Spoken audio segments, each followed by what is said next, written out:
Ladies and gentlemen, order in the court. Today's proceedings finds the people versus James McGill. Legal troubles got you down? Boss is refusing to pay out. Hit and run leave you stunned? Drug lords in your future? Well, maybe not. Because he'll get your case dismissed. He'll get you the defense you deserve. But only if you say the words. Oh no! I need legal representation. Whatever shall I do? What do I say? Oh wait! I know! Better Call Better Saul. Call Saul!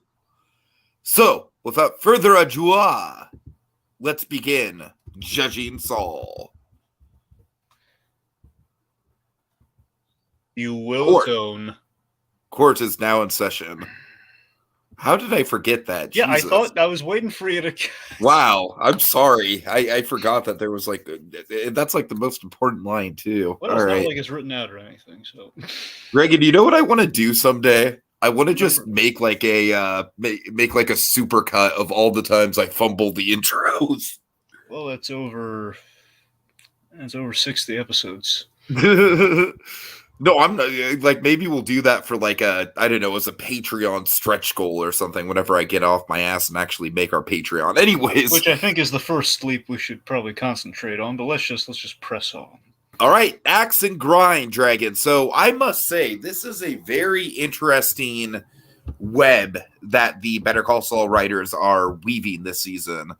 And I have faith, but also it's such an interesting, essentially, Dragon, basically what I'm getting from the storytelling that we've been getting from this first 6 episodes, and we had like a little bit of a conversation about it off air before we went in, is this is like the first time I can think of in the Albuquerque verse throughout any of the seasons where we as an audience are not exactly privy to the information that the main characters are privy to. Like, we know there's a plan, we know elements of the plan, we know essentially how it's going to tie together. But I don't know. I just think it's a really interesting kind of risky thing that the writers are pulling off. Where essentially it's going to be just like this big long con, and hopefully, unless something really terrible happens, Dragon, next week, all the pieces are going to fall into place. So we're going to see like, oh, it all makes sense now.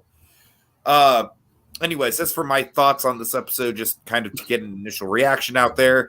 I really like this one. I think it definitely plays better on a rewatch. I do think that the pace of the season, there's like maybe 2 nitpicky scenes I have in this episode that we'll get there. I don't necessarily know if you'll agree with me or not. But overall, definitely some great character stuff. Wonderful standalone scenes for Howard Hamlin and Mike, showing their personal struggles and how they're kind of like imprisoned in their business in a way. I kind of find it fascinating that those 2 scenes were kind of mirror images of each other. That was one of the big takeaways I had on a rewatch of this. Overall, excited to jump into it. I think this is definitely a big improvement over the past couple episodes we've had. I would still say that that the big Nacho episode is the highlight of the season so far, but this is definitely up there. So what do you have to say about this episode, Dragon? Just give me your initial reaction to it really quick. Yeah, I liked it. I mean, I thought this episode thematically is about suffering, and I think that was really well captured. I think the direction on this was great. I think again, it's very much it's the penultimate day before the big con happens. So definitely a lot riding on the next episode. I think the only way that's really going to fumble is if by some chance and this will never happen because they have to have realized this. If they cliffhanger the con in the middle, that's going to. Oh, could you imagine that? Oh, Jesus Christ! Now again, they're just given this. All right, Jim, this is it. Like we spent one more episode building up to it, and now we're going to do it. Like, for example, if this were our season break, this would be a problem, but it's not. Oh, God, yes. Oh, yes. So that's what I'm saying. So I imagine what we can do most likely is like, okay, so we're going to pay off the con and the repercussions. If the residual repercussions would just drift over, I'm imagining the second part of our season is going to be, okay, we've done the thing that is basically going to gives us everything we need to do Saul Goodman kind of going forward. And that, when we come back from break, they'll be okay. So we usher in everything that's left over, and then after one episode, we'll be okay. We're in Breaking Bad, or at least we're very much hightailing it to the Breaking Bad space, give or take an episode, and then we'll kind of go from there, and then we'll have a bunch of Gene episodes at the end. Sure. So roughly, that's where I think we're heading. So basically, repercussions would be there. Like I'm saying, if there's going to be a cliffhanger for this half coming up, it would be like Lalo target going after Saul or something. Like, hey, the con went off seemingly without a hitch, repercussions to follow. But hey, remember that thing Kim didn't tell you about? So yeah, that's kind of where I think we're headed, and unfortunately, I do think that would be a little bit predictable. I mean, we'll see. They could. I'm hoping that the cliffhanger has something to do with like a moral repercussion, like them really going too far with Hamlin. Well, no, I'm sure that's going to happen. That's what I'm saying. I think that's honestly the cliffhanger that I'm more interested in. I have my nitpicks with the Lalo storyline that we'll get into. Well, don't get me wrong, the Lalo stuff, there's some cool fan service in there, and not to bury your lead, but I was really thrilled for you to see your boy showing up instead of the oh god, fuck. What's his name, Dragon? The leader of the Germans that everyone thought was going to Kai instead of Kai. Kai, yes. Thank you. Wow, that was a brain fart. Jesus. Regardless, no, but I do agree. I really think the season break is going to be like we've utterly decimated Howard Hamlin. That's going to really make either we, the audience, are going to see Kim Wexler really feel uncomfortable with how either probably her and then Saul going to be fine with it. That'll be his transition. She'll just be kind of like feeling guilty about what she did to Howard, or Howard seemingly defeated, no true harm done outside of like, oh, we feel for Howard Hamlin. Then at the end, perhaps Lalo, doesn't end. Yeah, we'll see. We'll see. Regardless, I'm much more interested in the stakes of the Howard stuff than I am the Lalo stuff, just because I don't know, like with the Lalo stuff, there's a little bit of prequelitis going on with that for me with the story, but I digress. Anyway, so Dragon, this episode was directed by Giancarlo Esposito, and it's funny because last week when you were speculating like, oh, this might be a big Gus episode, I was kind of like, yeah, we'll see. Well, you were right on that one. Yeah, which I mean, hopefully, no, to be fair, Cranston. I don't know, man. I don't know. It's like if Giancarlo's in the director's chair, he might not want to stretch himself too thin, because I know he's been passionate about wanting to direct an episode, and he might want to focus his attention on that. Now, to be fair, you got to remember, like when Cranston directed, he'd had no choice but to be in the episode as well. Where Gus Fring, there was an option of, well, he doesn't have to be in the episode. Gus is usually kind of a looming figure. Exactly, yeah. So also, you got to remember, and they on the Insider podcast, they kind of made note of this. Giancarlo is really busy these days, because think about it. He's obviously a huge role, Better Call Saul, very much in demand. But I mean, between The Boys and Mandalorian, I completely forgot that he was even in The Boys. And he's really good in The Boys. I love him in The Boys. So shows like he's like the only person that intimidates Homelander, and I love that so much. Oh God.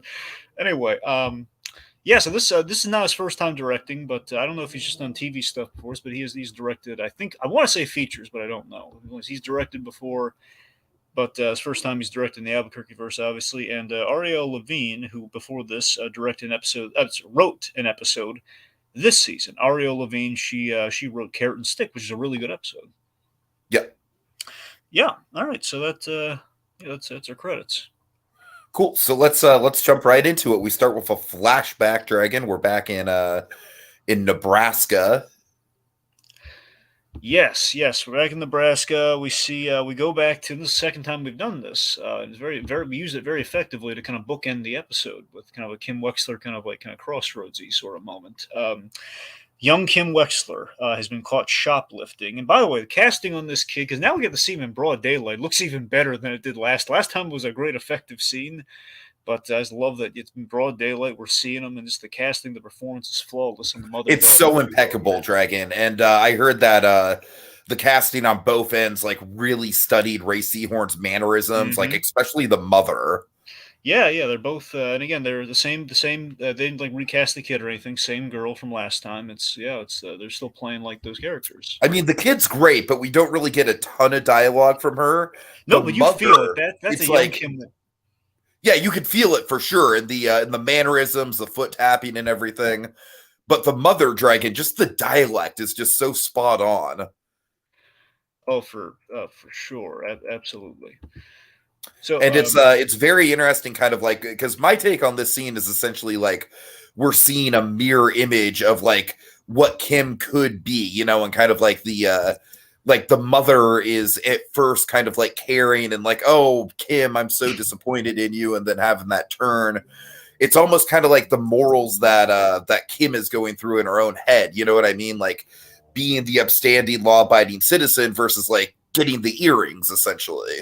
which, by the way, are Kim's trademark earrings Of that she course, of wears. course. So, Which I got to admit, Dragon, that was a little bit of a, oh, that's how no, Han no, Solo got his but blaster. no. Here's something though you need to consider. Think about it, Tiki. Kim Wexler is very distant from her past. She doesn't like talking about it. She has no Sure, pictures sure. in her. She has no pictures in her place. All the times we've been there, a family or anything. But the one thing that she did keep, those earrings. And I think my read on that is that this is the first time that Kim, you know, got a taste of the con. And also, think about it. Kim's all about the trophies and the mementos. We have the origin for that. Sure, sure. But regardless, yes. So we reveal, Kim's mom essentially running a scam. Now there is a question here. It is a little up in the air. I mean, you can take it either or. Still plays fine either way. That uh, the mother is just genuinely surprised. She's kind of improvising, kind of like a scam in the moment here. Of like, it has been speculated that Kim did this to hopefully get her mother to step up as a parent, and she didn't do it. That is a theory. Ooh, I didn't even think about that, but like yeah, that, I think that's pretty spot on. Like that was a read that the people like the editors on I mean, Better Call Saul especially because the shot just kind of lingers on her, just looking disappointed. So that's a possible read on the scene, or again, it's kind of like a mother daughter bonding sort of thing. Because again, the mother does say, by the way, Beth Hoyt, who plays Mrs. Wexler, does a great job with it. Just the shout her out there. Anyway, so she does say, yeah, this when they're walking away after they've gotten away, I didn't expect this from you. So implying that, yeah, hey, my kid's shoplifting, and I don't disapprove. She just has to get a little better at it. Right. Okay, anyway, we have Anthony Smith in the comments here who's saying, Howard Hamlin homies, our D-Day's approaching. Yep, next week. D-Day's next week, kids. And you know what? You know what is so amazing about that, Dragon, as far as the timing goes? On the penultimate episode of Howard Hamlin's Reckoning, we find out that he is a beverage connoisseur. Yep. Isn't that like, Dragon? Tell me you didn't get some sort of satisfaction. Well, I'm surprised you haven't noticed the biggest thing I was hoping you'd get from the images I sent you. What? Tiki, what does he have in his hand? Of course. But I'm saying, like, yeah, he's drinking the tea, but also just, I don't know, I feel like the coffee thing, like, how he's like we linger on the fact that he is making like the perfect espresso, and it's not necessarily tea, but he is an aficionado for the beverage. Yes, he is. Anyway, before we get to all that, I'll have to bask in on that scene. But just before we do it, again, overall, I love the foreshadow, to Kim. I think ultimately, the purpose of this, well, ultimately, it's for her to make her crossroads decision at the end of the episode. I think broad spectrum with the foreshadow. I think this might lead into your thing of Kim's name being besmirched in the name of love, perhaps. Again, depending on how you read this scene of her looking for her mother to disapprove, or if she's basically just in a con with her mother. It's like, hey, my mother wants me to do this. I'm going to do it to earn to maintain her love, which is debatably what she's done with Jimmy McGill. But again, with this scene though, added that she's always had this in her. And what I love about this scene too is it parallels the young Jimmy McGill scene, which we already kind of had with with the original flashback with her. But we see, I'm sorry, I'm just connecting a lot of dots here, folks. Just bear with me. No, but you're right. I see what you're saying about it's like both scenes specifically about them shoplifting.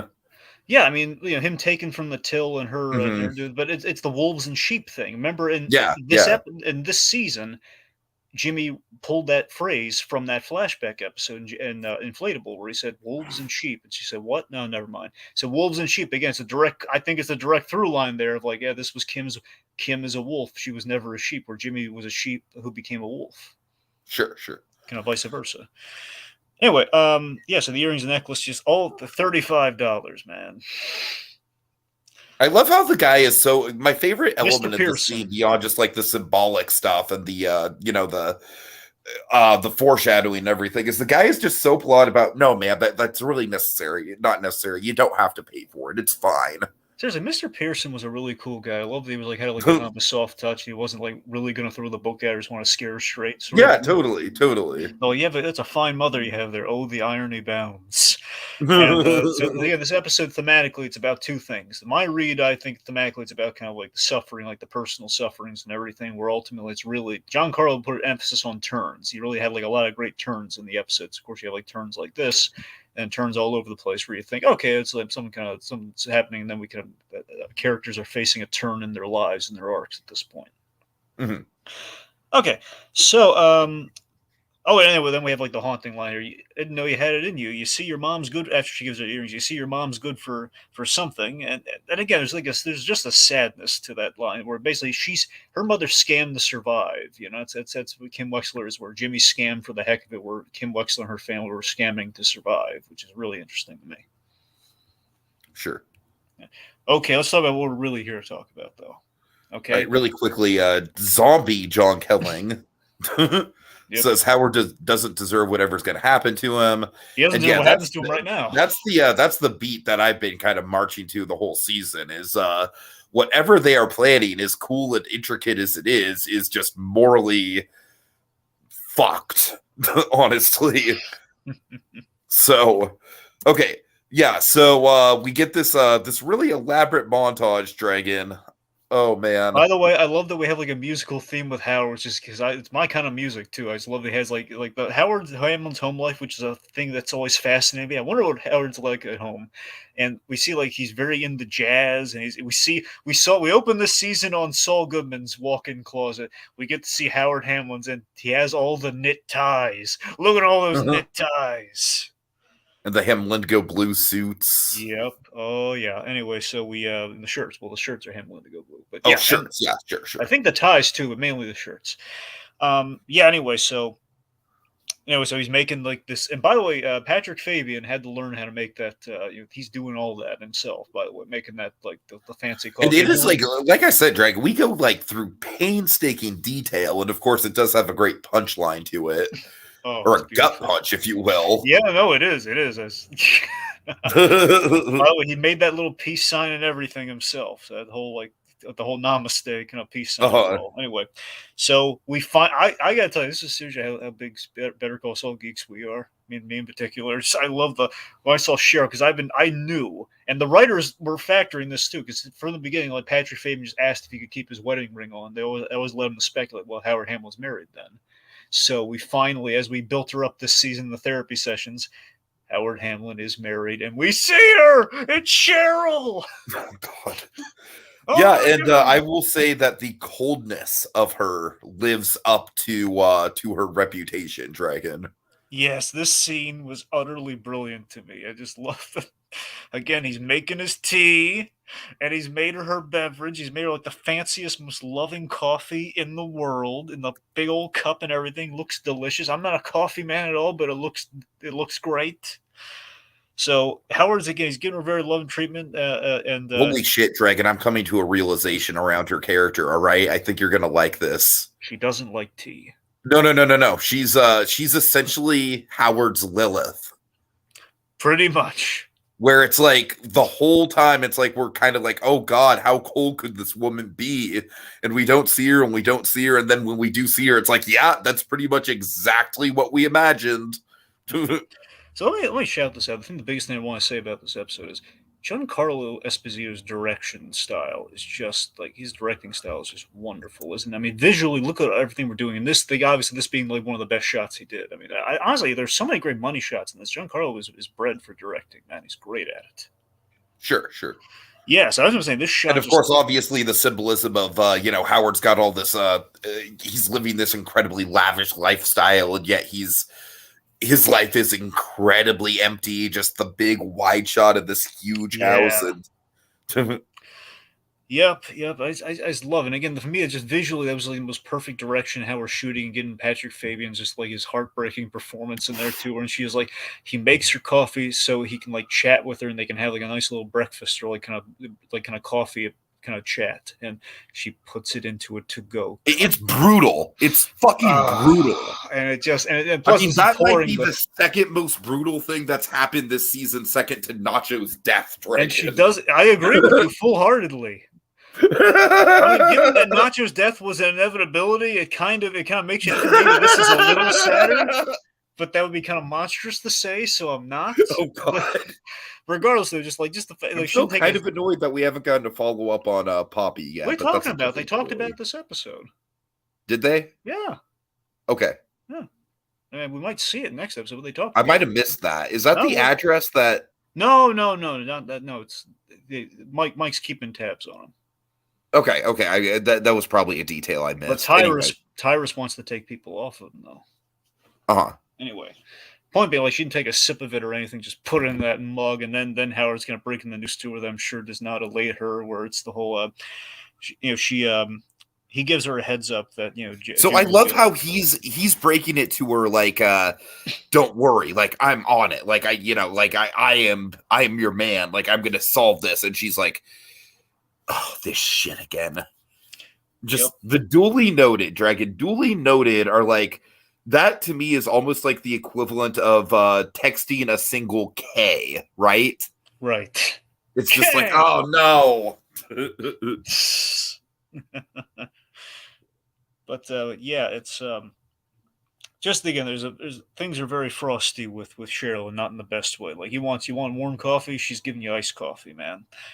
Right. Just so passive aggressive, but just with the cadence and the attitude and everything, just like, so that's still going on. This is yes, but just so you know. Anyway, so then she apparently she's not even taking him to dinners with her. They're not doing couple stuff anymore. She's like, well, you'll have the house to yourself then. I'm having dinner with the Appels.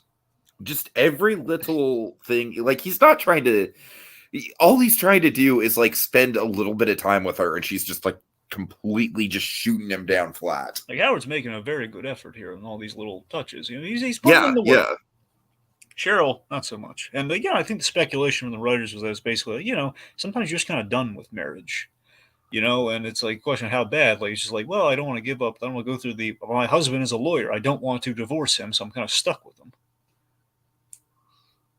Zombie John Kelling says Nacho had the second most tragic death in this season 6 so far. What would be the most tragic? Well, the death of the beverage, Tiki. Oh, okay, gotcha. Oh God. It's like she could technically still drink it, but that peace sign, Dragon, it's like she's symbolically destroying the peace sign. Yep, no peace. You want a piece? It ain't there. All right. So, you want a piece of me? Anyway. God. All right, so anyway, so she leaving poor Howard alone. So Howard, his response is he's checking in with his PI here, and the PI basically, he's kind of reporting in on showing these photos of Jimmy, basically saying, they went to Taco Cabeza for lunch. Someone tried to bring a cockatoo into the living room, I think, and the suspicious thing. Took out $20,000. Now, what legit reason would a lawyer have for taking out $20,000? By the way, from Mike's bank in Breaking Bad, Craddock Marino, which is where he met the his I think her name was Ann, like the black lady from the support group who works at Craddock. Mm-hmm. That's where his money to Kaylee is going to go. Anyway, so of course, I liked how we cut here. We cut to what exactly the $20,000 was for. The $20,000 was for the vet. Right. Yeah. So, cut to the vet. No, the vet is one of the put the pieces together on that. That's fucking stupid that I didn't put the pieces together on really that. Good it's good editing though, isn't it? Okay, I feel like that's almost like sure. Yeah. It's like what is he gonna like Howard Ham's a gleeful look on his face, nothing legitimate.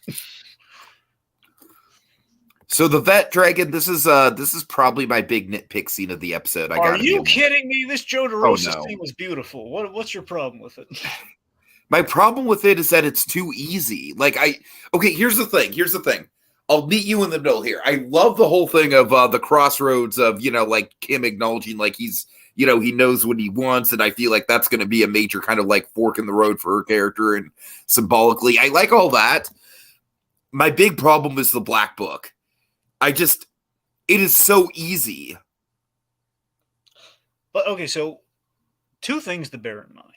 I feel like the Black Book is just like a catch-all. Like, okay, that's how Saul got his contacts. All right. Well, yeah, remember, there's two things that working against them on this, Tiki. One, they've lost Robert Forrester, which is not helping. Of course. So they can't just have a. You gotta remember this. So in Breaking Bad, Mike did not have the disappearer's number. So basically Mike can't get it from the vets. So Jimmy I actually heard that it was a really hard process in the writers' room to think of like how, like, why would it Mike use that? Mm-hmm. So that's the thing. It was a very much like kind of like a hard nut to crack. Where, okay, Mike did not have the number, so Jimmy would have the number because he's the one who gave Walt the whole disappearer thing. Uh-huh. So only he would have it. So this is kind of the roads of which they got there. And again, Jimmy knows the vet as well, so it's within the realm of possibility. I don't know. I thought it tracked well, but given a tough situation, I think that's the best thing they could have done. I don't know. So anyway, so what I really love about this vet scene is the finality at play. I love like him closing up shop, and this does track though because he remember him getting involved in the cartel stuff, which was the last thing he wanted to do. And he didn't know Mike was necessarily doing cartel stuff either, which I don't think he found that out. But just in general, like the whole when Nacho got shot, he says, "Hey, I don't like this cartel crap. Don't come to me again." Like he doesn't go in for that sort of No, thing. I hear you, Dragon. I hear you. Like, it makes sense that he's retiring. All I'm saying is that it's just clunky. Where, like, and Anthony Smith agrees with me. He says it did feel clunky. It's just like, oh, by the way, there's my Black Book with all the names of all my clients. Have at it. Here you go. Conveniently, one of the few things that isn't coded is the vet. And the vet thing to me, or I'm sorry, not the vet, the vacuum cleaner. Yeah, Ed Gilbreth, yeah. And that to me is just like, it's like a classic, like Leonardo DiCaprio pointing at the TV screen. It's oh, I know what that is. Like, and honestly, this season has a few of those kind of moments for me, and I feel like this show is frankly a little bit better than that. Like, this is the first time, generally speaking, like in season 6, this is the first time where I'm feeling like, okay, like the show is pandering to me as a Breaking Bad fan at this point. Well, I mean, think about it this way, Tiki, is that book is going to give Saul Goodman a lot of his power and make him like the go-to lawyer for criminals. Like, if he get it, it just feels too easy. All right, fine. But let's see, what was I? Oh yeah, one last thing I should mention though. You know what's really awesome about this book though? The apparently, so there's an actual cipher. It's like the Riddler from the Batman. There's an actual cipher in that book that people have decoded, and you know what name was in that book? What? Patrick Cuby. Oh, okay. Well, hell. That's what I'm saying. That's clever, I guess. I don't know. I don't know. Regardless, so the point being, I want him to actually show up, not just be a coded name. I think it stands to reason if he doesn't show up in this half, he's going to have the means to call him in for the second half of the season. Sure. And he's going to buy that book too. He isn't just giving it like on a silver platter. He's going to have to pay it, pretty. And I am glad that they made the whole thing of like, yeah, that is fine. But anyways. Plus, I don't know if he's going to buy pages of the whole. I assume he's going to buy the whole thing, which would make him in the spec. Regardless, okay. The point being said, the reason they're at the vet, though, so it's not. Initially, I always thought it was going to get patched up at the vet, but no, from the black eye and everything. But no. Apparently, Jimmy tested on himself what they're going to spike Howard Hamlin with. So right. What they're trying to do here, it seems, some of you folks is speculative because they're trying to keep us guessing a little bit here, is that they're going to dose Howard Hamlin with something that will not come up in like a tox panel or anything. That won't come up in a blood test and basically make him look like and simulate the symptoms of being on cocaine, like the elevated heart rate and the eyes and everything. So they've been testing it on Jimmy like the day before, or kind of in the countdown before. To kind of make sure it's going to last for a certain amount of time. So they're probably going to dose him I think the plan is they're going to dose him with this during a Sandpiper meeting, and he's going to be absolutely undeniably on cocaine in front of clients in Cliff, Maine, and everything. And it's going to go really bad for him. So that's assumedly what the plan is. And I think is going to be so disappointed. That's what I'm saying. It's going to be undeniable. He's probably going to be like, you know what we're probably going to do? We're probably going to do the thing that we only did once after Chuck died, which is like the ultimate thing. Howard Hamlin's so well put together, and he's always looking great and everything. But we're going to see him coked out, man. We're going to see him like just disheveled and like just looking like a crazy man. So I definitely think it's going to be Howard's chicanery, essentially, is what I think they'll do. And then what's going to happen is he's going to blame Jimmy and everything, and he'll have the perfect alibi with the judge. Mm-hmm. So that's what I assume the plan is, based on the evidence. All right. All right, so so after like the eyes bit, like whoa. Okay, so then Kim Wexler's in court. She impresses Cliff Main. He's basically him reaffirming like the whole like Jackson Mercer Foundation offer, which basically is Also, that they Dragon, this has been bothering me a little bit this what season. Not in any sort of bad like writing way or anything. It's more of a compliment. But can't Ed Begley Jr. just be a reoccurring character instead of a guest star at this point? does it bother you that still they've always had this? It does bother me a little bit. No. It's like he's pretty much in every episode this season. It's just like just making part of the main cast at this point. Well, this season, yeah, I think it's probably I think ultimately the reason it's going to be guest stars, like he's probably going to only be in the first half exclusively, and then the second half probably anyway.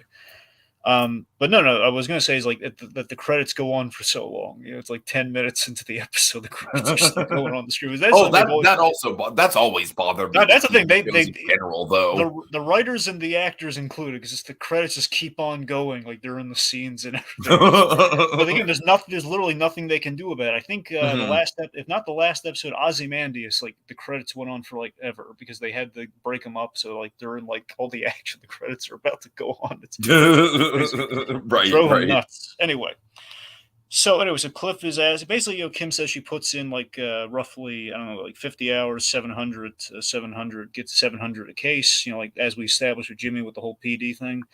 And Cliff's asking, how are things with Howard? Basically proving that, okay, she's not conspiring against Howard. And she says, look, I owe HHM a lot, especially Howard Hamlin. So basically making herself beyond reproach in terms of the whole Hamlin situation, kind of covering herself. Yeah, that was a nice alibi for sure. Yeah. Okay, so basically the whole justice reform cause, which is what Kim Lux is all about, is being offered to her on a silver platter. She needs to go to Santa Fe for like this meeting. She's basically bumped to the head of the list because she's on good terms with Cliff Main, and that's basically the other path she could go down. Big opportunity for really good stuff. Okay, so Francesca. So Kim goes to visit Saul Goodman's office. Which tough. Oh, I'm sorry, not this scene. Yeah, this is not. We just have like Kim and Francesca the other scene with Francesca is tough. It is. We'll get there. So, Kim's going to visit Jimmy to tell him the good news, and she sees what Saul Goodman's now. Again, we're progress in the office. Now it's decorated and everything, but not the final office decoration, which this to me visually communicates a lot. I don't know about you. It's kind of like Saul's career in transition. Dragon is essentially what I read from it. Yeah, like this is what the proper lawyer setup would be, Right, this is what, right. Really, yeah. Like Francesca decorated legitimately and looks really, you gotta love really nice. You gotta love the passion that Francesca has for interior design. Because I gotta tell you, the place looks really nice. It does. It looks. It's like honestly, Dragon. It's like she could have had such a nice career as an interior decorator or something. You know what I mean? Yeah. If we just gave her money places, we'd be in good shape. So yeah, she's that's the thing. So we see like kind of the still like Francesca looking for a bright side amidst her like she's lusting after the Wexler McGill days of old, of like taking in old folks and sitting them down, kind of sweet talking them, the way it used to be. But as she's going to learn, it's going to be a harsh. Oh yeah. Anyway, emphasis on the call, but we'll get there. So Francesca is delighted to see her old boss Kim Wexler at the door and congratulates her on the marriage and everything. And this is such a sweet bit to me. Like, are you still registered anywhere? It's like, oh. And Kim is genuinely touched by this. This is just really nice. And again, this just kind of symbolizes to me that, yeah, I don't think Francesca and Kim are going to be seeing much of each other in the Saul Goodman days, and that might spell disaster. Yeah, I definitely got the vibe of that. Like this episode was like, okay, it's like it showed the slippery slope of like this is how we're going to get to the HT moniker. Yeah, with the scene with Jimmy, but at the same time, it also kind of showed like, yeah, it's like it kind of reaffirmed to me that I don't really think that Kim's going to be around one way or another. Let me ask you this. So Kim Wexler is the one who suggested some design choices for the eventual Saul Goodman office. Like she threw out Cathedral of Justice. Now, do you think the office that we have now for Saul Goodman, once we're inside of it later, do you think that's cathedral-like, or do you think cathedral literally with the pillars and everything? It's like, well... I think, the cathedral is pretty much what we're building to. Yeah, the final product. I just love that we're seeing, like, that transition. Like, this is far from the final version here of Saul Goodman's office, where it's going to be a lot more watered down. We're basically getting, like a season-long arc of the office being constructed. And that's the thing. I just love that we're seeing it go from kind of a lush place to being kind of a kitschy as heck place. You know, where like Right. it's like the lobby's You gonna be a still lot. need to explain how he gets that Statue of Liberty, by the way. Yeah. Well, yeah. Well, again, we know where he could come from, but yeah, we have to see him like actually procure it, which he has not done Actually yet. acquire it, yeah. Yeah, that's the thing. So we haven't done that yet, which again seems like perhaps What there'll if be he some just like flat out steals it? I'm thinking it'd be like a legal fee sort of thing from the Kellens. Well, you don't have the money to pay That me. makes That's sense. Yeah, okay. yeah. In return, though, what I'd like. But anyway, let's see. Right. Okay. The point being, so very nice, very cordial kind of encounter, exchange between those two. Um, we have the film crew. They're preparing like photos and stuff. So it seems like they're basically in the midst of a photo shoot to fake the photos that we see later with the judge. Oh, this is really cool, by the way. They got a Mr. Show alumni here. John Oh, did they? Ennis. Yeah, John Ennis from Mr. Show. He's in one of my favorite Mr. He's in my favorite Mr. Show sketch, the lie detector test. He's the boss in that scene. Anyway, so Oh, John that Ennis, is a good one. That is a good one. yeah, that's my favorite Mr. Show sketch easily. Is the lie detector. I think my favorite one will always be the phone sex hotline one. That's not bad. That's not bad. But I mean that and the just hearing Bob Odenkirk go into that voice dread. yeah, that's it's funny. I think they quoted that at some point during the production of one of the scenes of Better Call Saul. Oh God, they did. They quoted like they would quote Mr. Show things. The pepper I think is one of their go-tos as well. Anyway, so John Ennis, who's almost unrecognizable with the white hair now, but the point being, John Ennis, he's Aaron's father. Aaron is Jesse Ennis, so that's her father, and they've been trying to get him on the show forever. He'd come into audition for previous seasons of and like for bit parts in Better Call Saul. I don't know what parts, but they kept having to turn him away because they had other people in mind. So they finally found a role for him, which is delightful. And I love he's playing like an actor. It's so heady, and essentially Saul Goodman, Mr. Show himself, directing John Ennis. That's wonderful. Okay, hold on. Anthony Smith has some interesting observations about Francesca that I honestly kind of agree with him on to an extent. He says Kim is so disinterested in Francesca as she always has been. I feel sad for Jimmy before he pressured her into being a party to the crime. Yeah, and I didn't see Kim as being touched at all. Just perturbed. Different interpretations. Well, yeah, I view it as like they grew a fun. Initially, Kim did not want really much to do because Francesca was like hoisted upon her, like, "Hey, I need someone to answer the phones, Francesca." But when Kim when Kim was in her car accident, I think they kind of you could say it's more business than professional. I don't know. I thought someone kind of was growing there. What about you? I kind of have my read on it is that I feel like with the marriage thing, I feel like that almost kind of like rubbed Kim the wrong way just because of like she's not really in the know about just how weird that whole situation was, right? Yeah, it does give her like a reflection of like, I didn't register because my marriage was exactly.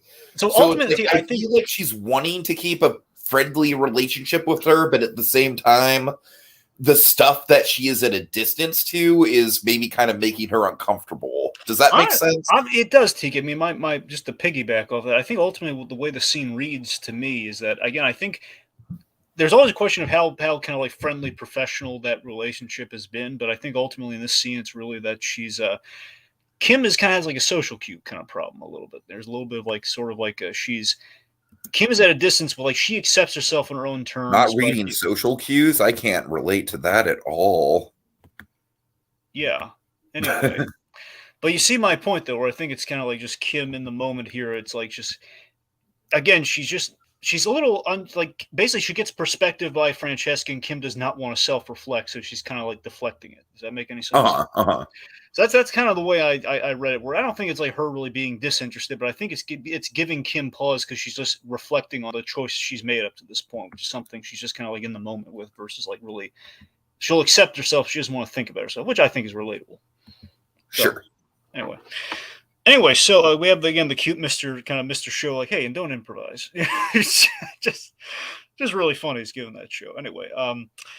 So again, we have like the Haley, the makeup girl, like making him up to look like the judge Rand, Casimiro, basically Judge Rand. And this guy is like trying to go full method with this bit role. I know, I love it. I love it. I love Haley, the makeup girl, is saying "Thank you, Ted," like treating it like a theatrical production. Right, right. Anyway, so like I'm playing a man of substance. A man of substance. What the fuck does that even mean? Just the fact that again, it's a question of if they are going to do an actual commercial or not with him in the end. I don't know. We'll see. If it's basically, it's funnier to me if it's just photos. Like we don't really have to put on that, but you just have to just right. I mean, we'll see. I think they're actually going to end up filming stuff with him, but I think they're really just going for a lookalike thing. But we'll see. Anyways, just keep it simple. No improvising. Anyway, and I'm still like, this is like an element of the plot. Like, I am confused as to what they are trying to do with this Dragon. Well, again, I don't know if they're going to try and make it look like he's bribed, like Jimmy's in a bribe with the judge, or he was like Jimmy wasn't responsible for this. Look at him, like your PI. I think he's trying to frame the PI or something. Like I think they know the PI's following him first. Okay. And I think they're trying to establish like something like that where they're going to get photographs taken. Like, okay, he's going to be seeing Jimmy. I mean, obviously, it was a big part of the cliffhanger, so I'm sure it'll all come together. But like, I am more confused than I am. I don't know. It's. Again, I'm just a tiny bit frustrated that I'm not more in the know about what's going on with this, honestly. Which, to be fair, again, it's a new approach for the last season that could pay off in the next episode. We won't know until then, truly. So that'll be the time to really judge, like, the thought process on this big con, really. Anyway, right. So I mean, because they've done this on the smaller scale before, but this is a much larger kind of involved. Like it's like a 7-episode con. This is going to be yeah. But anyway. So Kim tells Jimmy about the whole Jackson Mercer Foundation thing, which again presents Kim with an alternative choice, which again adds to like her arc for us. Let's see. So Jimmy's like very happy for her, and then he proposes.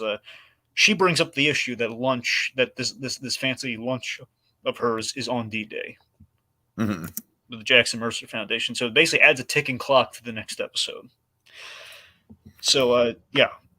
And also one thing I read about this scene is that I feel like Jimmy being genuinely thrilled for her and the advancement of her career, I feel like it kind of reaffirms that she wants to be with him and that she made the right call. But also, it's kind of just like, it's interesting that Jimmy is still the positive influence in our life. And, it's a good foreshadowing to the end of the episode where she's kind of like actively like, I don't know. You know what I mean? You see what I'm getting at here? I think so. Yes. It's like Jimmy is like actively trying to push her towards, a legitimate career. And she is like actively backing away from it. Yeah. Which again, it's kind of a fascinating thing with the Albuquerque verse. Like we've had this again, the easiest example that comes to mind, Walter White with Gray Matter, where again, he has the solution to his problems. Why does he not take it? Where we're here with Kim, it's like, Kim just doesn't like to be told what to do. She likes to make her own calls here. And it's the fact that she loves that Jimmy's supportive, but again, it's the fact that it's like a path is being laid out for her. She doesn't want to be forced to take it. It's like she's making to put in Barry terms, she's making the unsafe choice. Sure. Yeah. All right. By the way, I got to tell you, just in general with Barry, I think Barry is giving. I'm not saying Barry is on the same level as Better Call Saul as far as like the what Better Call Saul is built up, but I'm saying season 3 of Barry is given season 6 of Better Call Saul a run for its money. By the way, Barry today approved for season 4. Awesome. No, they already, and here's the cool thing: they already planned out season 4. So I know. I saw interviews with Bill Hader where it's like, well, it's not confirmed yet, but I'm working on stuff for sure. Yeah, because during the pandemic, they wrote out 3 and 4, and then once they were able to film, so they can just in case they had 4. So this is good. This is great news. All right. Anyways, so let's see. So anyway, yeah. So Jimmy revels in her success. And he assures her, "Oh no, everything's going to go fine. I won't need your help. We'll be good. Just kind of like splitting up here for on D-Day. Which of course, little does he know, everything's going to go belly up." Okay, so then we cut. We cut to Casper. No, it's a great visual pun, though. It's like we kind of. No, you're right. You're right. We cut to Casper with the axe. Of course, Casper, played by the great Stefan Capus. Dragon, did you audibly cheer when you saw him? I did. Yeah, I had a few. And I kind of like in my mind, I internally cheer. I'm like, oh, Dragon's gonna be so excited. Yep. So the idea, he and the rest of the Drake, Germans are. really quick, can you just refresh people on your give them the elevator pitch on your interaction with him? Yes. So a few years back, at this point, it's kind of hard to say which year. Few years back, I had the pleasure of meeting Stefan Kapsik at the Baltimore Comic Con, and I wrote him because he was the voice of Colossus in the Deadpool movies, and I wrote him like on fan letters. I don't want to take a. I didn't know how busy it was going to be. I didn't want wrote him kind of like I'd like to think a lovely fan letter, and the man was very flattered by it. And like all 3 days, I kind of had encounters with him. He was very lovely, very lovely. So I remember like he's saying like some comic roles like in a panel once that he wanted to play like Kraven the Hunter, the Red Sun Superman, which would be great for. Why couldn't he have been Kraven the I Hunter? told God you, damn it! I know he was always my Ah, go-to like MCU. Put him in there. Uh, ah. I'm so frustrated by the Aaron Taylor Johnson casting, man. But anyways, we don't have time to get back into Okay, that. point being, I've had a really lovely encounter with a man here. The fact that he remembered me all 3 days, like at the panels, like, oh my brother, there he is. Like he was really nice. Oh my god, dude! Yeah, for sure, for sure. Just sweet, just such a sweet individual. So that's just the context, folks. And that it's was like, before he was. That was before Better Call Saul. Yeah. And then he pops up on Better Call Saul, and now, like a season after his arc concluded, he's popping up again in a pivotal role. That's the thing. He was always like, the fact, like, oh yeah, hey, he's one of the Germans. Then we gave him like a memorable bit with Mike where he has like, and this feeds into the basically gets the final word on like why Mike kind of fucked up morally.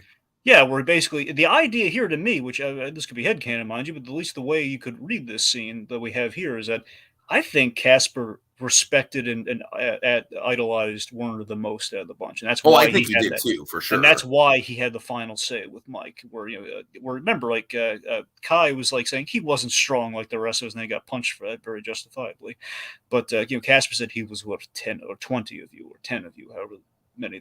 So that's the thing. So the idea right now is like Casper, he's chopping up some firewood by like kind of like a wood. So maybe that's why Lalo's going after him, is because he somehow knows that Casper is probably like the most willing to sell out Mike. Well, maybe. I don't think he would know all that information. I think it's simply like he's probably the lead guy, if not the main guy, who commissioned that trophy for Warner. Oh, that makes sense. Yeah, for sure. I don't know if he's like, I don't know if technically he's the only guy. But it would also make sense because he probably like keeps tabs on Marguerite. It seems like he and her are friendly. So yeah, because the idea is they reached that, but none of them could go to the funeral because they all right. And, probably for like fear of Fring maybe retaliating. Who knows? Regardless, so the idea is they're all kind of at home waiting for the call to go back and work on the super lab, which won't be solved until the Lalo situation is dealt with. So, okay, let's see. So Lalo again, and also here's another. It's kind of funny what we do here this episode is that we have Lalo just to hype him up even further for when the great vengeance lands upon thee in the next episode, or at least when he comes back to Albuquerque. We have Lalo take out the biggest guy who loved Werner the most, just to make it hurt even more. Like we didn't kill Marguerite, thank God. But oh boy. So we have him like by the Shatter barn, and we have like this tension as like Lalo's showing up all friendly and everything. Like, hello. I mean, I love how Tony Dalton just literally goes from like the swagger to straight up like slasher villain in an instant. Yep, like full on slasher, emphasis on the slash. Oh yeah, it has this really horrifying scene again. Giancarlo, I love the cinematography here, where he used shadow work really well. Whereas Lalo looks utterly terrifying because he's completely in darkness, until like when he's weak, you see his face, but when he's strong, no face. When he's on his feet, no face. Also, wow, we broke his ribs with the axe, and like we saw him like really out of breath and everything. And, like, wow, this is really. I don't know though. I think he's definitely playing up just how damaged he was. Well, he did mention some actual ribs were broken, but you're right. They might be playing it up, though. You're right. You might. I definitely think him playing it up is kind of part of like what gave him the upper hand. Dragon. He basically put Casper off his guard. We also got to remember. I mean, Lalo in the last season, I think the reason he's the Salamanca not to be trifled with. Is the fact that he is so crafty and in the moment. Exactly. The man's a survivor. That's the thing. Where the fact that like Lalo on his heels is at his best, I think. Anyway, so like he's bringing up Marguerite. And I love Kapasik's performance here. It's the great because he cares about Werner and his family. What did you do to her? Mhm. Yeah. Anyway, so oh, guys, so I love he's pulling out the tag, and I had to catch this on the rewatch to what exactly he did, and it's brilliant. When Lalo brings up like the little tag that I told you that tag was going to come into play and earn that statue, little trophy thing, and under the tag is a little razor blade that he just then slashes his face with. Like, oh god, that's how we got the advantage. Yeah, for Like sure, I for thought sure. I had like a knife or something, but no, it was like a little razor blade hidden right behind the tag. That's genius. Oh my god! I mean, Lalo is prepared, man. Yeah, so crafty. Lalo Salamanca is the craftiest of the Salamancas. Anyways, he grabs the axe and then very brutally. And we have an axe theme in the Albuquerque verse because he did this with, like, like the tortoise guy. We cut his head off with Danny Trejo. Um, they tried the Still one of the Salamanca. most memorable visuals in the Albuquerque verse, as far as I'm The concerned. Salamancas love axes. Where they tried to kill Hank Schrader with the axe. They tried to kill Walter White with the axe. Hector didn't Hector have an axe in that one scene with the twins? I don't. Well, no, Am he I wouldn't have. misremembering that? I guess I am. Well, he would have been in the chair with the. Oh wait, do you mean like when he drowned the twins? Did he have an Yeah, axe? I don't think. Well, I don't know why he would have an axe, but I didn't. I can't remember. Maybe you're right. I don't know. I thought he was sitting down in a chair. I don't think he would have an axe. I'm probably misremembering. Anyways, Well, regardless, point being, he grabs the axe and then very brutally cuts his. Oh, I thought this was brutal. He cut his foot off. Just so mean. I love he's just laughing off. I think you broke my ribs. So so sadistically tosses him his belt, tells him to tie it off because he's going to torture him until he sings. I don't think he's willingly going to say anything, but because he knows Gus Fring is not to be trifled with. But I don't think he's going to have any choice. I think he's going to sell out the Super Lab and everything, and he's going to be coming for Fring with this knowledge, and it ain't going to be good. but I also think that Fring is like he's clearly prepared to. Oh yeah, so it's definitely going to be a battle. but you got to imagine that Lalo's going to find some way past the security, at least a little bit. He's going to do something. All right, but let me just address it here though. The Lalo stuff, I love Tony Dalton. I just feel like if it weren't for Tony Dalton being so good in the role, I honestly feel like this stuff could potentially fall flat.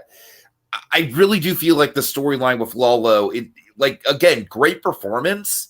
I think it's the one thing in Better Call Saul that has suffered the most from prequelitis, where it's more about like, I don't know. It's like, I'm like, how do I put this?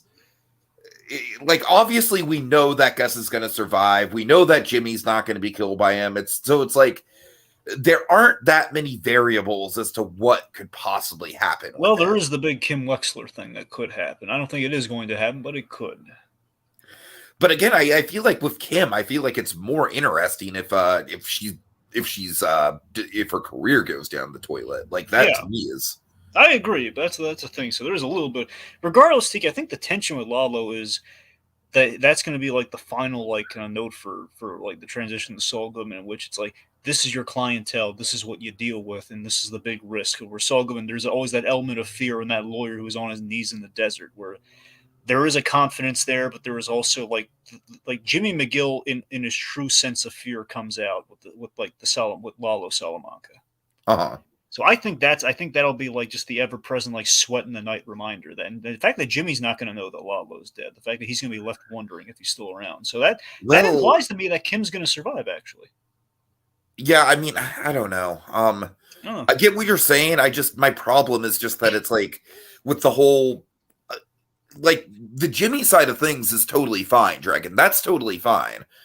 I just have a little bit of an issue with just how much attention we've been paying to the Gus side of things, considering we know that obviously Gus isn't going to get killed. We know that none of the big players in his crew are going to get killed. You know what I'm saying?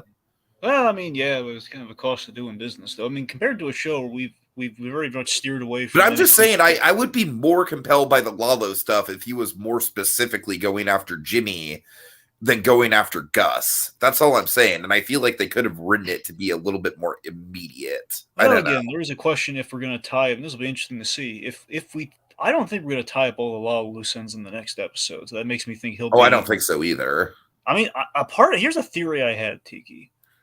a theory I have is that when we get into the second half of Better Call Saul, what we're going to do is a side story during Breaking Bad in which he is dealing with Lalo. Uh-huh. Like an off-screen story that basically Walt and Jesse had no idea about, and it's basically I can see that. Yeah, yeah. like a day in the life of Saul Goodman sort of thing, where that's maybe where we tie up that Lalo story. I don't know. Also, I mean, this isn't what they went with, but it kind of occurred to me, like, what if Lalo dies in a way that nobody knew he was dead? So, like, what if Casper did get the upper hand on him and he just died in that cabin? And that was just like, that was it. It would have been a completely unsatisfying, but at the same time, it would have been like, well, there wouldn't have been a real way for it to get back to Gus or Saul. So I don't know. What do you think? I don't know. I mean, a part of me wonders like if Mike should be able to like give him the killing blow, but he wouldn't tell anybody. I don't know. That also, I don't know, but do you like the idea just in general of him dying in a way that like both Gus and Jimmy don't know about it, and so it just leaves his presence up in the air for both of them? Tiki, it's interesting, but I don't think Gus Fring would give up until he knew. That's the thing, though. That's fair. That's fair. I'd like to subscribe to that, Tiki. On Saul Goodman's side of things, absolutely, because I think at the end of the day, he's not going to know. I think he's going to know that Lalo is alive, and that's why he's going to be terrified. But I don't know. We'll see. I would like the irony of, at least with Jimmy, if Lalo died, but Jimmy did not know that Lalo died. Yeah, I think ultimately that's what it's going to be. Yeah. Oh. All right. Okay, let's see. Getting back on point here. Okay, then we have we have a heartbreaking scene here. We have this really funny shot of Francesca watching all these sketchy clients of Saul Goodman, like ruining her nice furniture, like they're putting out cigarettes in the couch that she just bought, and it's like just basically Francesca like, visual. Again, Giancarlo's visual style here, just communicating everything so well that she is. This is not a happy turn of events for Francesca. She ain't happy about this arrangement. But she took the job, so she's kind of stuck there. So anyway, so we have the classiest version of the Saul Goodman office before it gets kitschy as heck. So again, we just basically see the moral compromise on Francesca here, where they sidebar in the law library, which at this point is like the back alley with the toilet in the dumpster. Which, by the way, that toilet symbolism, it keeps going. Of course. Yep. So my read on this whole thing with the phone call, we don't really have to go over the whole phone call. She's basically just getting the location and the password for, which basically is HHM and like a passcode they're going to need to use for the plan. Yeah. But my read for this is pretty much like, without even knowing it, I feel like this is kind of like a big turn for Jimmy. God, okay. You know what really rubbed me the wrong way about this with Jimmy Dragon? It was the bit when he said, I don't have time to give you a lecture on constitutional law. Well, that was cruel for sure. Yeah. But okay, do you remember Kevin Smith? I don't know if it was it was the Prince thing. It was the Prince thing. Oh yeah. Where he has like, I will go through a lot as long as you say thank you. And he didn't say thank you. And that's what got me, Dragon. The fact that he was like, see, was that so hard? Right, yeah, you're right. The fact that he was like, all right, good job. You did it. Awesome. The fact that he almost chastises her after she goes through with it. That's what really pissed me off, honestly. I mean, that's the thing, though. He's going full Saul Goodman in this scene, which is kind of haunting to see. Like, it is. It's like, it's kind of, the transition is like at this point, he obviously still cares about Kim and still wants to be upstanding for her, but we can kind of see him slipping with people that might not be, loved ones of him. I think Jimmy McGill only comes out for Kim Wexler. Everyone else is right. That's where he's at right now. And with that, you get to see like the kind of the light being snuffed out in the dynamic with Francesca in that moment, where like she's like, I don't like this job, but I need the money, and that sort of thing. She'll do it, but she won't like it. And that's kind of like establishing their dynamic for when I think ultimately. Absolutely. I think this is absolutely like, it makes total sense now. From here on out, it's just going to be super uncomfortable. Yeah, I mean, think about it. This is, I think, what we're doing with a lot of this, and we have been doing for like this first half through with a lot of characters. Is we're basically this is like the final setup for the Breaking Bad side of things. Where okay, this is where we can just extrapolate when we check in with her next. Like we're not calling her HT yet, but we'll probably be at that place when we get there. You know. Uh-huh. So the other thing, I just love this. We kind of set up the like Saul Goodman's go. I love the phone filled drawer and everything. We're doing that with the Coca Cola desk. That's really nice. But she making a call under a false guise, which is what she did to say during Sunset to save Walt and Jesse's bacon with Hank Schrader. Uh-huh. So we're kind of setting up that they're kind of setting that thing up here. She's already uncomfortable with, and she didn't like when she did it then either. So we're kind of a little build up, nice. Sure, sure. Threading the needle. Okay, so by the way, Bob Odenkirk is great in that scene too. He's doing like the finger points and like the smile at the end, like attitude, smile. Okay. All right, so and then we have like the client who's using her nice. This is the add insult to injury. This client's using her like her nice little indoor water fountain as a toilet. Oh man, and that is just, I feel like that symbolically is just like, yeah, like Francesca is in over her head. This is not going to be the type of job that she wanted at all, and she's going to be stuck in it, and it's going to be miserable. Yep, and it's just to connect the theme to, again, there was a toilet in the office. Toilet is outside, but the toilet thematically is still inside. All right, so clean it yourself. Oh boy, so it was just heartbreaking. Anyway, so let's see. So then we have okay. One of the best Mike. Oh, well, we'll build up to one of the best Mike scenes of all time, in my opinion. All right, so Tyrus is questioning Mike, and this is like why does Tyrus got to be such a dick? So that's the thing, though. I wanted to talk about this for a second. It's like, it's like Tyrus just like has a permanent stick just wedged firmly up his ass, Dragon. But you know what, though? I actually this gave me kind of a headcanon-y thing I never thought of before. I think I really like it. So here's the thing. Tyrus is really questioning Mike here, and I'm getting the sense because we never really saw Mike and Tyrus specifically interact because Mike dealt with Victor and everything. Is that here's the thing. I don't think Tyrus ever liked Mike because Mike was so much better than him. Yeah, I could see that. I think there's like a jealousy there. I mean, Tyrus is kind of that way with everybody, to be fair, and I think the whole Nacho situation soured him really on Mike, just period. But regardless of the fact that I don't know why the boss needs this old guy, Victor and I do his job, and we're younger and we're better. So I think it's kind of like a youth versus wisdom sort of thing. Anyway, so he's called. So this is the scene, Tiki, where Tyrus calls out that we acknowledge that Gus Fring is spread thin, like we established last episode, and Mike has been looking out for the people that he does care about. Like he's been putting men on Saul Goodman, like he promised Kim Wexler, and he's he's doing essentially for Kim Wexler and Saul Goodman, and Mr. Varga. So he's put people on Mr. Varga, and Tyrus is calling out like, "Yeah, we're stretched thin. I wonder why that is. Huh? Look at how snooty I am." And basically, this is you got and Alameda Street. Now, Alameda Street, the idea is Mike has taken the patrol guys off him because he's put them on his family. Mm-hmm. That's what's on Alameda Street. That's where Stacy and Kaylee are. So you got a problem. The boss knows my number. If you have a problem, I'm right here. Folks, never take off Jonathan Banks. You'll end up in the morgue. Trust me.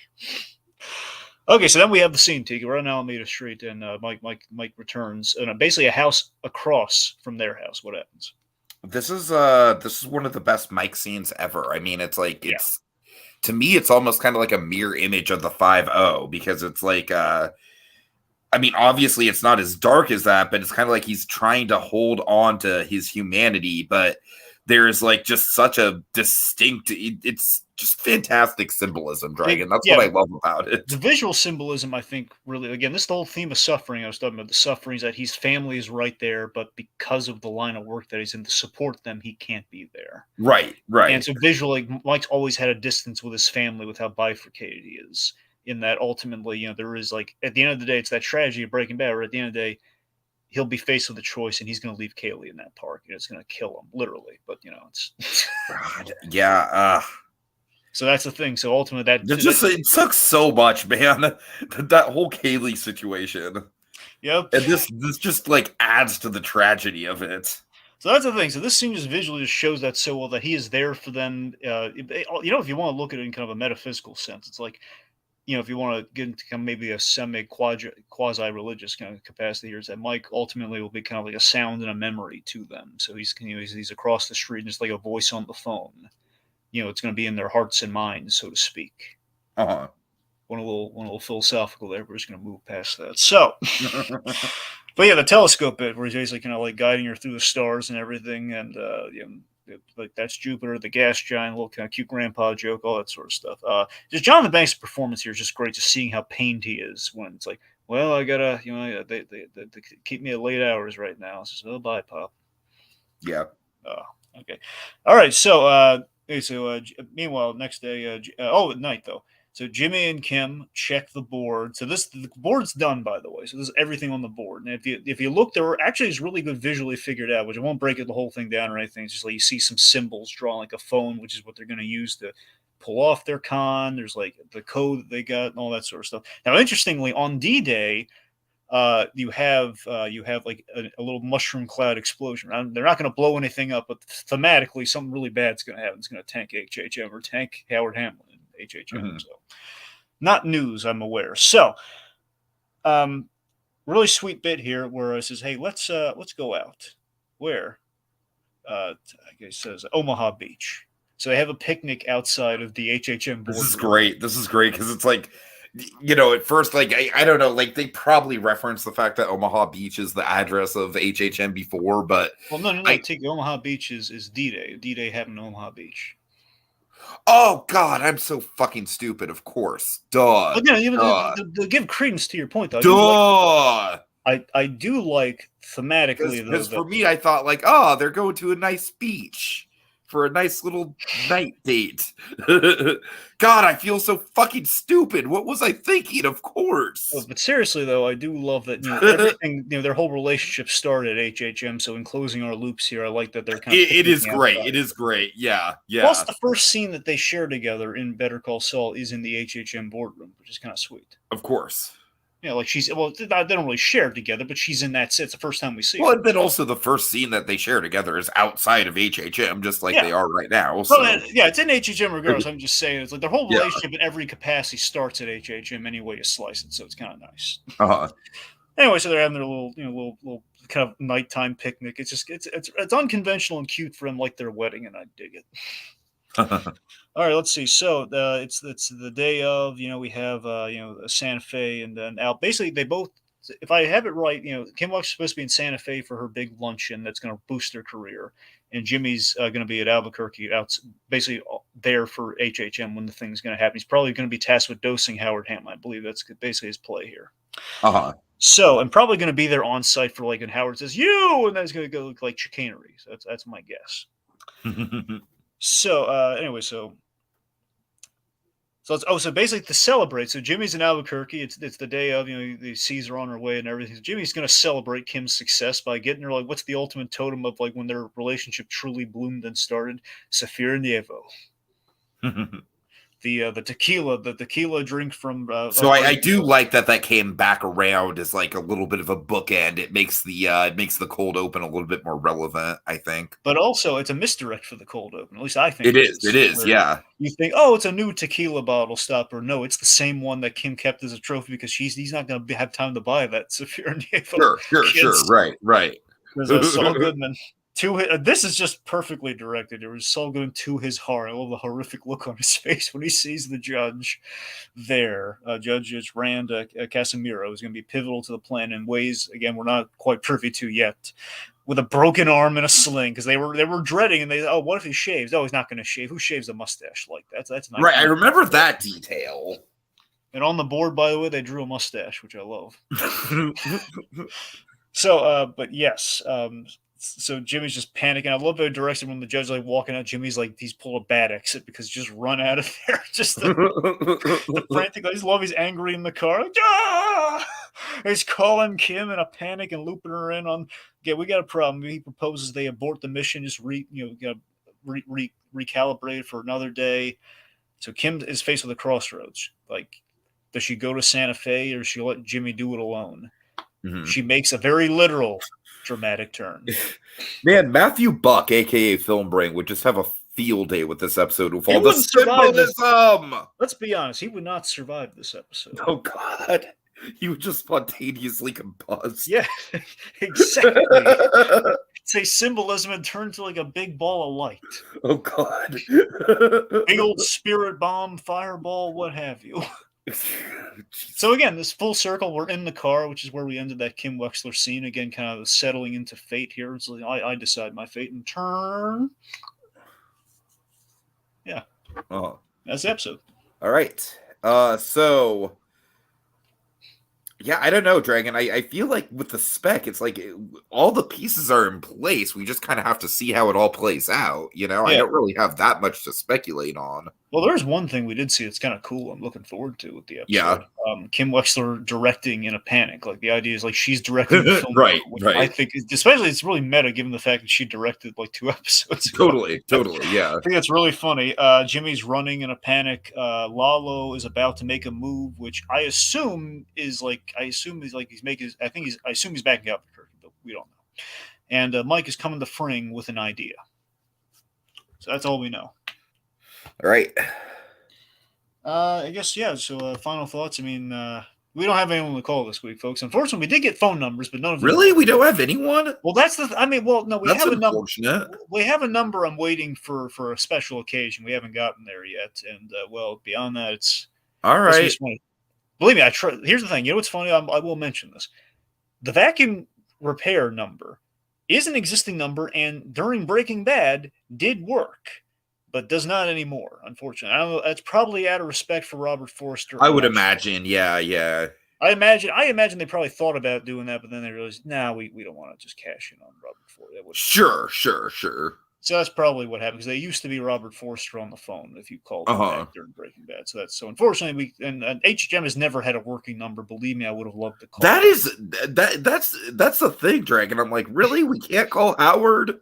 We had Davis and Maine, but I think that's gone now. They used to have Davis and Maine. So unfortunately, folks, like, I just want to call Howard and be like, "Watch out, Howard! Howard, clear. You're gonna be drugged. Don't drink anything. Don't drink the tea, Howard. Oh God! Oh my God! What if they do drug him with tea? That'd be so great. I'm just saying, like, wouldn't that be incredible? I mean, the downfall of Howard Hamlin was literally tea. I mean, Tiki, if I'm not mistaken, that mug that he had at breakfast is a traveling mug as well. Oh so, man! If he wanted to. All right, there's my theory. I think we're gonna end things there. I mean, final thoughts. Dragon. I honestly think, looking back on it, this might be the best directed episode of the season. Honestly. Because of all the symbolism, I'm a little bit higher on it. I really do think that once we see the final plan in place, the few apprehensions I do have with this episode are kind of going to evaporate. But yeah, overall, still pretty damn strong. I would say it's probably like in my rankings of the episode so far, it'd probably be number 3 after the premiere and then after the Nacho episode.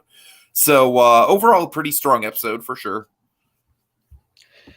Yeah, and for me, again, just I think it's beautifully directed. It's an episode about suffering, again, with Hamlin's home life, Mike with his family, Francesca, and obviously the con going belly up for Jimmy, and Kim Wexler, as we kind of saw in the opening, like the silent sufferings of sorts, and the very obvious sufferings of Casper, who just has his foot chopped off. That's pretty direct. Not like a lot of anything to read into there. It's just like, ow, what happened? Yes, Dragon, getting your foot chopped off is painful. Yes. Very astute observation. Yes, I know. Yeah. So regardless, it's very much like the beginning of the end setup for our mid-season finale that I'm very eager for. And yeah, this is kind of like we're in a very interesting position we've never been on with this show. We have to wait till the end of the con to really judge like if everything else up to this point. Yeah. It's ambitious. I mean, it can't if it pays off, it can't really knock it. I don't think. I mean, if it pays off, I don't know. It's a risk, though. It's definitely a risk. It is, but if anyone has earned enough chips to bet him on something, For sure. It's going to be Gilligan with that sandwich. Gilligan with that sandwich and Peter betting his watch, his Swiss watch. All right. All right. So thanks to Anthony Smith and Zombie John Kelling for joining us in the comments tonight. Dragon, take us out. Remember, kids, when you get that phone call, make it count. Better Call Saul. Saul Goodman & Associates is the one-stop shop for all your legal needs. And with that, we are adjourned. We could totally be lawyers. Totally. Cheryl, my tea.